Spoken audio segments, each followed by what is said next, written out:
রবিবার বাংলাদেশে চলো ডাক সনাতনী ঐক্য মঞ্চের। বাংলাদেশের ধর্মীয় সংখ্যালঘুদের নিরাপত্তা সুনিশ্চিত করার দাবি শনিবার সনাতনী ঐক্য মঞ্চে স্মারকপত্র দিল শ্রীভূমি জেলাশাসকের কাছে। স্মারকপত্র দিল হিন্দু রক্ষী দল নামের আরেকটি সংগঠন। বাংলাদেশে হিন্দু নির্যাতন এবং ভারত বিরোধী কার্যকলাপের বিরুদ্ধে লাগাতার প্রতিবাদ চলছে বরাক উপত্যকায়। বাংলাদেশ চলো আন্দোলনের সূচনা হবে রবিবার সকাল 11:30টায়। মিষ্টু দত্ত আমাদের প্রতিনিধি এই মুহূর্তে রয়েছেন আমাদের সঙ্গে। শ্রীভূমি জেলা শাসকের হাতে দুটি আলাদা স্মারকপত্র তুলে দেওয়া হয়েছে ইতিমধ্যেই। মিষ্টু, এ বিষয়ে বাংলাদেশে হিন্দু নির্যাতনের প্রতিবাদে কি কি কর্মসূচি রয়েছে বরাক উপত্যকায়?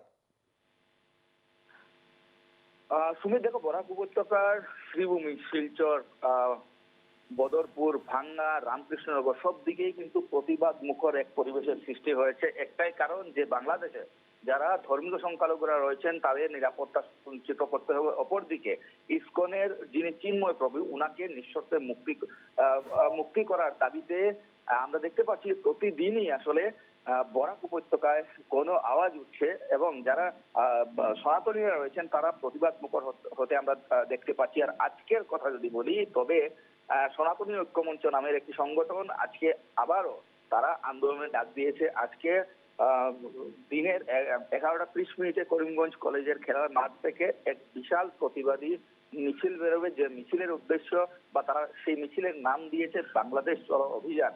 অর্থাৎ এই করিমগঞ্জ কলেজের খেলার মাঠ থেকেই কিন্তু হাজার হাজার প্রতিবাদকারীরা সেখানে জড়ো হবেন এবং তাদের গন্তব্যস্থল হচ্ছে ভারত বাংলাদেশ সীমান্তবর্তী সুতারকান্দি এলাকা। এবং এই যে প্রতিবাদ, এই প্রতিবাদের উদ্দেশ্য হচ্ছে যে পার্শ্ববর্তী আমাদের যে দেশ রয়েছে বাংলাদেশ, সেই দেশে যাতে সংখ্যালঘুরা নিরাপদে থাকেন। বিশেষ করে আমরা যদি বলি এই মুহূর্তে যে হাসিনার যে সরকার রয়েছিল, হাসিনার সরকারের যখন পতন হয়েছিল তখন এরপরে আবারও আমরা দেখতে পেয়েছি যে বাংলাদেশে সংখ্যালঘুদের উপর নির্যাতনের যে মাত্রা, সেই মাত্রাটা কিছু পরিমাণে আবার বেড়ে গিয়েছে। আমরা প্রতিদিনে যদি সামাজিক মাধ্যমে আমরা চোখ রাখি তবে আমরা দেখতে পাবো যে হিন্দুদের নানা মঠ মন্দির থেকে শুরু করে ধর্মীয় প্রতিষ্ঠান, হিন্দুদের ঘর বাড়িতে আক্রমণ চালানোর ঘটনা সংঘটিত হচ্ছে। এবং ডক্টর ইউনূসের নেতৃত্বে যে বাংলাদেশের বর্তমানে সরকার চলছে, সেই সরকার এক প্রকার ব্যর্থ হচ্ছে যারা সংখ্যালঘুরা,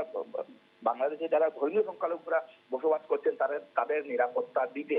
এমনকি আমরা এমনটাও দেখতে পাচ্ছি যে সেই বাংলাদেশে ভারত বিদ্বেষী একটা বিশেষ ঢেউ উঠেছে। বিভিন্ন শিক্ষা প্রতিষ্ঠানের সম্মুখে আমরা দেখতে পাচ্ছি যে ভারতের জাতীয় পতাকা, যেটা আমাদের গৌরব, সেই জাতীয় পতাকা তারা পতাকার প্রতীকী সেখানে অঙ্কন করছে এবং প্রতীকীর উপর দিয়ে তারা তারা যাচ্ছে। অর্থাৎ এই যেসব বিষয় সামাজিক মাধ্যমে উঠে আসছে, সেসব বিষয় থেকে ভারতীয়রা স্বাভাবিক করতে ভারতীয়রা কিন্তু প্রতিবাদে গর্জে উঠবেন। বিশেষ এবং করে সেই সমস্ত কারণের জন্যই এই সব কর্মসূচি নেওয়া হয়েছে, যেখানে শ্রীভূমি জেলা শাসকের কাছে স্মারকলিপিও দেওয়া হবে, এমনটাই জানা যাচ্ছে না আমাদের প্রতিনিধি মিষ্টু দত্তের তরফে। অনেক ধন্যবাদ মিষ্টু, আমাদের সঙ্গে ছিলেন প্রতিনিধি মিষ্টু দত্ত।